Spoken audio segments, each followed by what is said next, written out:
অমরনাথ যাত্রায় পাহাড় থেকে নেমে আসা গ্লেসিয়ারের বরফ গলা জল খাওয়ার জন্য বোতলে ভরে নিচ্ছে এক পুণ্যার্থী। এখন আমরা চলেছি জোজিবাল থেকে আজকের গন্তব্য শেষনাগ ক্যাম্পের দিকে। নাগাকঠির কিছুটা আগে এই জায়গায় বিভিন্ন দিক থেকে বিভিন্ন গ্লেসিয়ারের বরফ গলা জল এসে মিশছে নিচের নদীতে।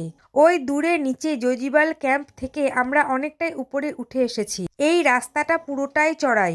এখন আমরা পৌঁছে গিয়েছি নাগাকঠিতে। অনেকটা চড়াই ভেঙে ক্লান্ত হয়ে গিয়েছিলাম, তাই এই জায়গায় কিছুক্ষণ বিশ্রাম নিয়েছিলাম। এখানেও একটি ছোট ভান্ডারা রয়েছে, তবে এখানে আমরা আর কিছু খাইনি। আর এমনিতেও হাই অল্টিটিউডে আসলে খাওয়ার ইচ্ছেটা অনেকটাই কমে যায়। এই জায়গা থেকেই প্রথম দেখেছিলাম শেষনাগ লেকের জল। অপূর্ব সুন্দর এক অনুভূতি। গ্লেসিয়ারের ফাটলের নিচ দিয়ে বয়ে চলেছে জল। অবশেষে দেখতে পেলাম বহু প্রতীক্ষিত শেষনাগ লেক। মহাদেব মাতা পার্বতীকে অমর কথা শোনাতে যাওয়ার আগে তার গলার সাপকে এখানে রেখে গিয়েছিলেন পাহারা দেওয়ার জন্য, যাতে কেউ সামনে যেতে না পারে। ফিরছি পরের শর্টসে।